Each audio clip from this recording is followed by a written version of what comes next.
Hey guys, thanks for joining us today. Today we are joined by Brandon Cobb and excited for him to share a little of his perspective. Brandon, you mind introducing yourself to the audience to get us kicked off? Hey, yeah, it's an honor to have on. I appreciate you having me. Yeah, Brandon Cobb, CEO of HPG Capital. Our firm assists investors to help build their legacy, achieve their dreams, and impact those around them through unique real estate investments. Most of the stuff we do is built to be transparent and designed to be insulated against market volatility. But once upon a time, that wasn't the story. I was a medical device rep, had a W-2 job, loved what I did, had my dream job, was making great money, stacking it away. And one day I got sat down at a Starbucks on a Friday and politely let go from my job. It was a really big shocker. I had all these fancy sales awards and rookie of the years and all the things you could point to that said job security. And at the end of the day, I realized that I was just a number to a lot of these big organizations. Didn't really matter how hard you worked, how much blood, sweat, and tears and loyalty you had. The only person that was going to be able to take care of me was me. So set off on this road and had a number of ideas that failed. Real estate was the first one that took off, and we kept pivoting that business until we felt that we landed into a blue ocean. So right now we see a unique opportunity in building affordable real estate products targeting first-time home buyers in the single family market. And that's what we currently are looking at here in Nashville, Tennessee.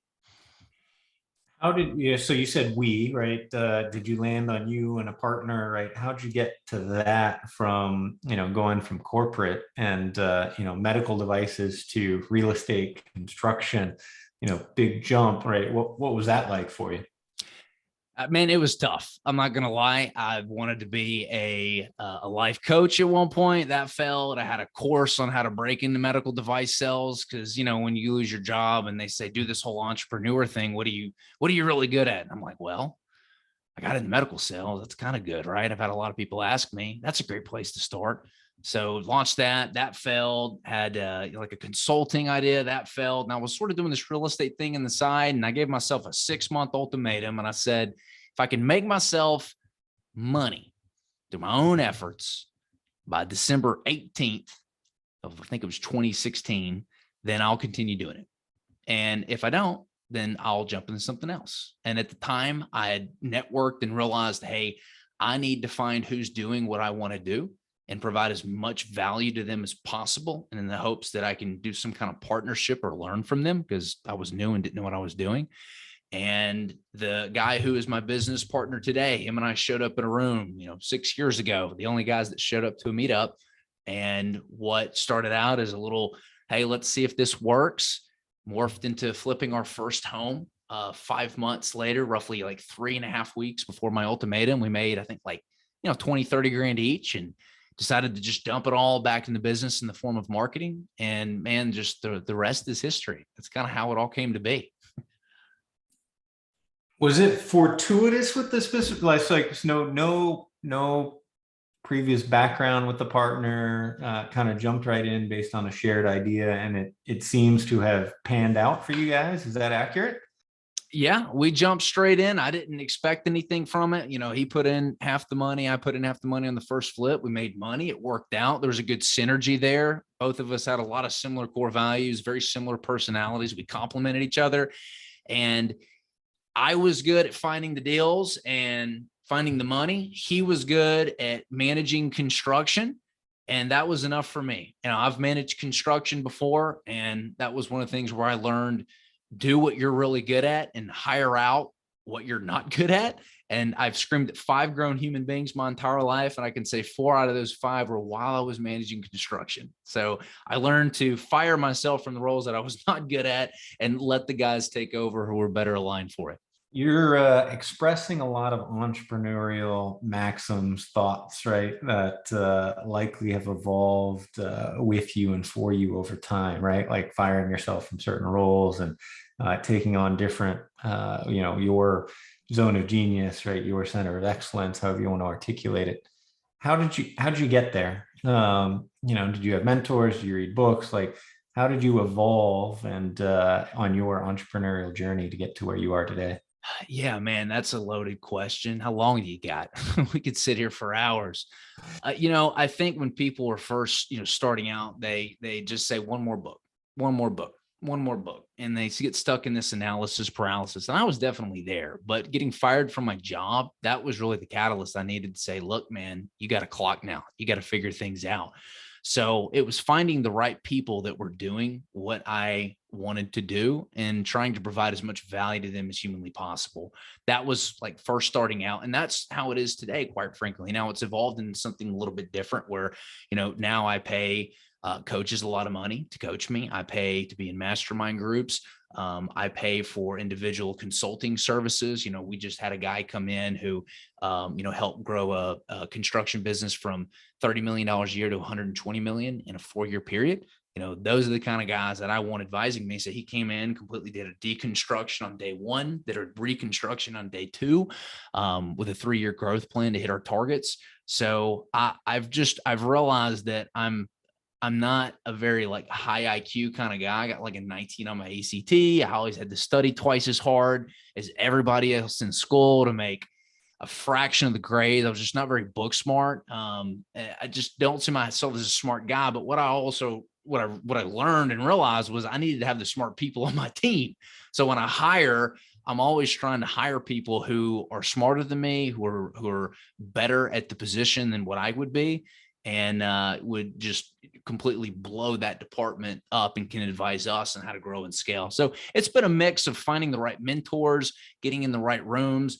As far as books go, I only read books on subjects that I get an obsession about. And I tend to obsess over that particular topic until I've like mastered it, or there's a lot of regurgitation from the other books that I'm reading on that topic. And then I'll move on to something else. Like right now, I'm obsessed about cash flow management and cash flow forecasts because I have yet to meet somebody who's mastered the whole construction cash flow game. And I'm trying to figure out a way how to make the perfect cash flow system so I can copy and paste it for other people. So it's been a mix of a lot of different things. Books have definitely been helpful, but I'm careful not to spend a lot of time jumping into something that isn't specifically relevant to what issues and problems we're currently having. Any top book you would recommend? There's so many. I keep one sitting here by my desk. I don't know if you can see this book or not, but it's Who Not How by Dan Sullivan. And the reason why I keep it here is it's a constant reminder that when I try to get into the weeds on things, to stop asking myself how and start asking myself who. And what I really love about this book that I think most people miss who've read it is they think it's like a hiring book. And they're like, oh, all right, great. I just need to go and find somebody, which is not the case. What the book is talking about is, especially if you're, a small business that really wants to take off, you need to be hiring strategic partners. You need to be presenting A+ opportunities to players, opportunities that when you interview this person, if they're not teaching you things about the job, if they're not able to point out gaps and inefficiencies on the ride along that you give them before you hire them, if they're not able to show you how to improve that particular department during the interview process, you hired the wrong person. And when I learned that, and it kind of switched my thinking, I was like, holy crap. I'll give you an example of one of my friends who really blew this out of the park, in my opinion. So he's been very successful in real estate. He's probably raised more than $60 million at this point. Super impressive guy, great integrity, Christian. And he'd done all the money raising himself. That was his seat that he sat in. He was really good at that. And he knew that to take his company to the next level, he needed to step into the visionary role full time and get out of that sales role. But he was so good at sales. And so his mindset was, okay, I'm going to hire someone. I'm going to have the onboarding guide. I'm going to teach them all the scripts. I'm going to, plug them in and let them do my role. Maybe they'll be, 70% as efficient as me. Hopefully there's not a lot of turnover. And he said his thinking changed where he's like, no. And so he goes out and he hires this guy, and the guy he hired was a senior level exec at Fidelity and had one-on-one relationships with over $1 billion under management. So he was in charge of the relationships with families that had 10 plus million net worth that they had and were personally managing. 25 years of relationships with these families that he'd been advising on where to place their money, making, 6-7% per year with the stock market, bonds, and other traditional investments. And when he came over to the private side, because luckily there was no non-compete, in that world versus the private equity side, this guy just completely re-outfitted all the sales things. Like everything that my friend thought that he knew, like this guy just changed it all. And that was the thinking. He's like, I don't, just because you're good at something doesn't mean you're the best at it. So go figure out who has really blown things up or can come into your organization and blew things up. So that's the new mindset that I had probably last year around this time. Very cool. As we go back a little bit, right? And so you did your first flip, you were successful, put money back into marketing.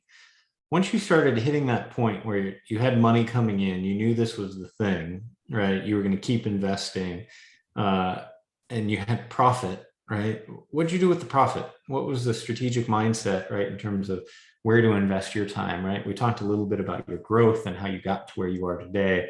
Mm-hmm. What did that look like from, a time allocation, money allocation of, how you grew it into the successful company you have today?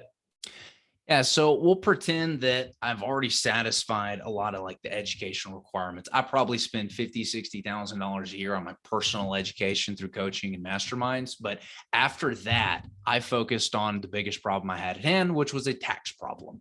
Now, luckily, I'm a real estate investor, and for all you business owners out there who have a pretty well-oiled machine, I highly encourage, if you haven't already, is to go out and get your professional real estate status. Don't quote me on what it is. I think it's like 750 hours a year or something like that. It's definitely doable, but there's a ton of tax strategies that open up when you do that. For me, I was looking to place my money into assets that had depreciation benefits so that I could write that off against my income and prevent my tax problems. So I personally invest in other people's syndications. We do syndications as well. We're primarily affordable single family housing here in Nashville, Tennessee, but I don't want to have all my eggs in one basket. So I'll invest in Class B and C multifamily. I think assisted living facilities have a great runway with 10,000 baby boomers a day retiring. They've got money, right? So storage facilities traditionally do well. These are all the types of stuff that I'm investing in, but it's not just for the different asset classes, but the operators too. So for me, I want to invest in assets that have depreciation. I can write everything off. They've got solid returns that are going to, consistently beat inflation and provide passive income to pay my bills. But I want to also invest with operators who, have had at least 5 exits. If they haven't had at least 5 exits, have they been in the business for at least 10 years? Can I talk to at least 4 or 5 of their investors who've been with them for at least 4 or 5 years? I want to make sure that I can see some of the past investment performance. I want to see the track record. I want to see the history. So those are a couple of things that I look at personally when I'm investing in other people's syndications and deals. And those are the asset classes that I really like because I understand them. I think they're geared I think they've got a really good runway in the event that there's another economic recession. I feel like those asset classes have some insulation that others don't. I don't currently have a lot of money in the stock market. I got out back in 2018 when I thought it was really swampy. But if, I see a, 50, 60%, correction, then I'll probably end up getting back in and starting to put a little bit of money in there and dollar average in until it kind of picks up. When you were talking about the operators and, evaluating operators that are presenting these, syndicated deals, whether it's in storage or assisted living or multifamily, how do you find these people? And at what point in your journey did you say, okay, it makes sense for me to go, chase some of these opportunities? Yeah, a lot of them are found through my network. So, and as I mentioned, I'm a part of a ton of different masterminds. I go to a ton of different conferences. I meet most of the people through either them directly at a lot of these conferences and mastermind events, or they might be referrals. So the best way to find somebody who is good at taking care of your money is to meet someone whose money they're taking care of. So there've been some people who've been referred to me through some of my investor friends, some of the people in the mastermind groups, and I'll meet them, I'll vet them. It's usually a pretty long cycle for me. I like to kind of follow them for a little bit. I'll opt into their email notifications. I'll follow them on Facebook, and for 6 months, maybe even a year or longer, depending on my time frame and when I've got my own capital available. I just want to see how they take care of people. Like, what are they delivering? Value added content? Are they educating investors? What does their follow-up system look like after somebody invests? We send out updates every 3 weeks with photos, pictures, budget updates. I mean, everything to make you feel like you're at every single house that we're building. What are they doing? How are they increasing their experience for their investors? I want to be very, very in tune with what's going on there before I invest with somebody. And at what point did that come in your journey, right? Did it was it reinvest into the business first until it got to a certain point? Was it, stock market? Was these syndications kind of, where does it fit in that framework for you? Yeah, for the first 4 years, we just dumped money into the business and grew it. Right now, I had my own little side investments, but the majority of my money was being reinvested back into the business in the form of houses, in the form of employees and systems and processes. We really didn't start getting investors involved heavily until about 2 years ago. We used all of our own money, which is, why we had so much trouble scaling past doing, 30, 40 builds a year, is because it'll suck up all your money real fast when you got to put all your own money into these things. And that can be a real inhibitor on your growth because you don't have that money for cash flow and to make the hires and grow at the rate that you want to grow.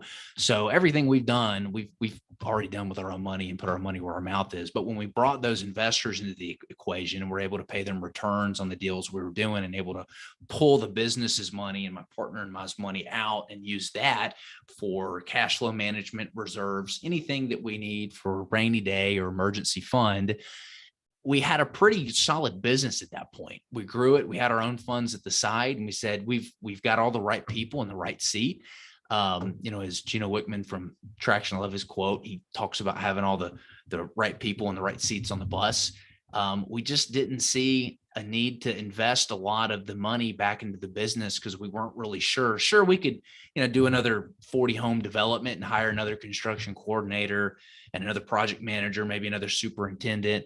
But, right now we've got all the right people in the right seats. And so when you got this big tax problem, which was the main reason why we were like, okay, let's start pivoting and moving towards some of these depreciable assets. That's when the light bulb really went off, when we had that tax problem.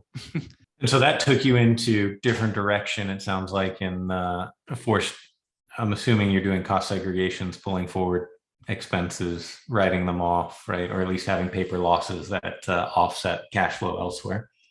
As much as we can in the investments, like with the new builds, you can't do that, right? You're building something new. You can't take advantage of, the cost seg and depreciation because you're going to sell it in 9 months after it's built. Right.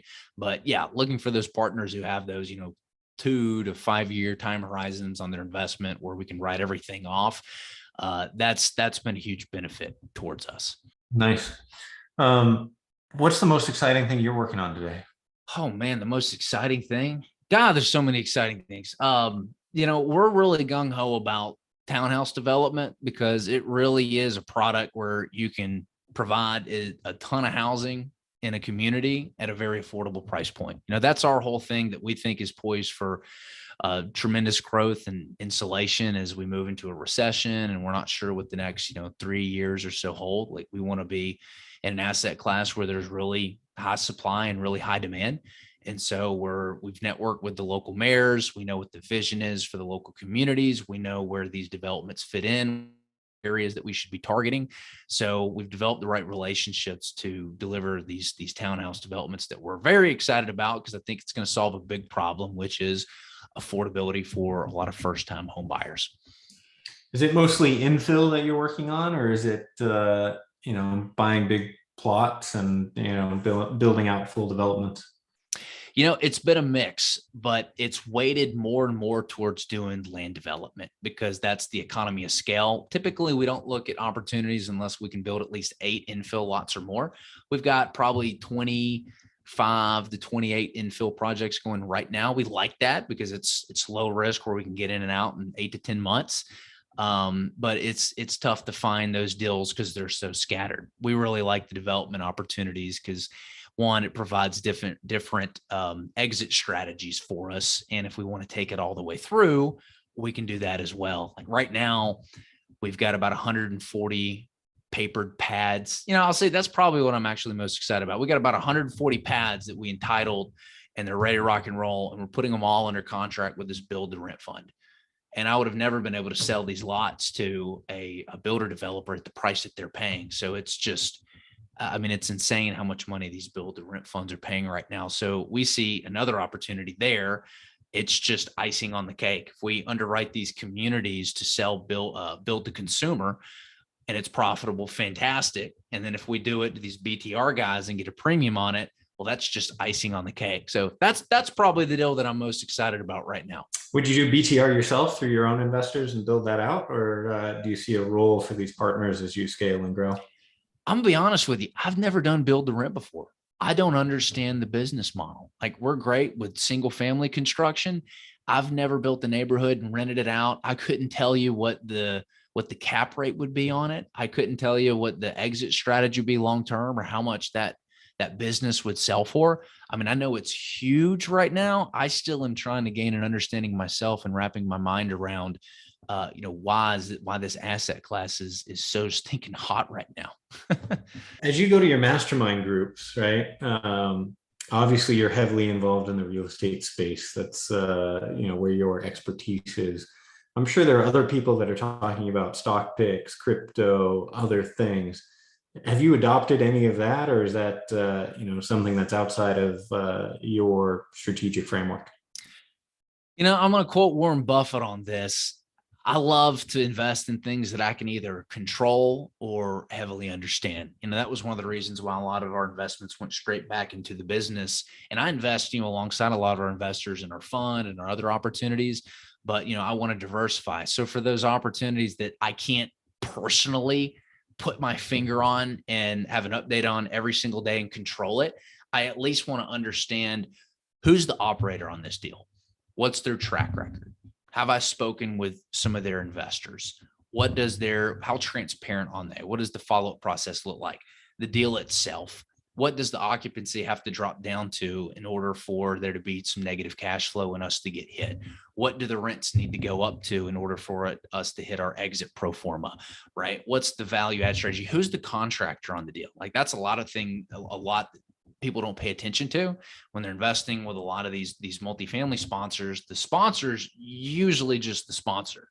You got the operator who's in place, who's managing the whole value add pro forma plan.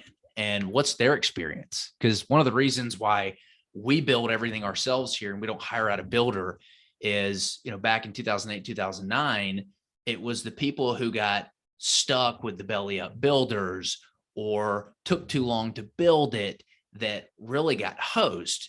For us, if we can manage the whole thing from start to finish and, get out of a land development deal in 2 years or less, or get out of an infit deal in 10 months or less and have multiple exit strategies along the way, we like that. That provides us a gateway out if we need to get out, where a lot of people didn't have that. So I try to see everything we can to mitigate that. And I want to make sure that the operator is really good and sound and that the deal itself is very sound.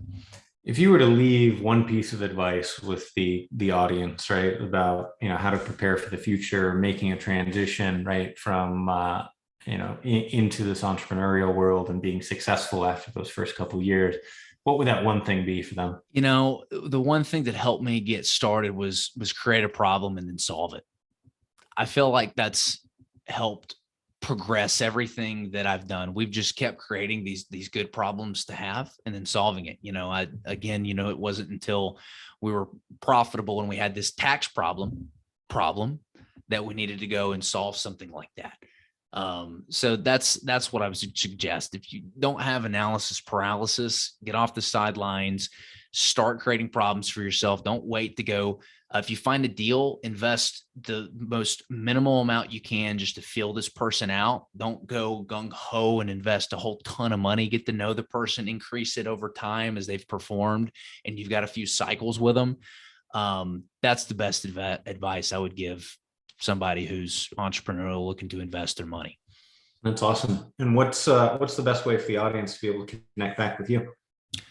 Yeah, so we have a website, hbgcapital.net. That's harrybobgarycapital.net. If you're someone who's interested in learning more about, building your legacy and, achieving your dreams and impacting those close to you through passive income investment secured by real estate. We've got a free ebook, a recession resistant passive income. You can grab it off the website. There's also another ebook we've got called 100 Questions Passive Investors Should Be Asking Before Investing.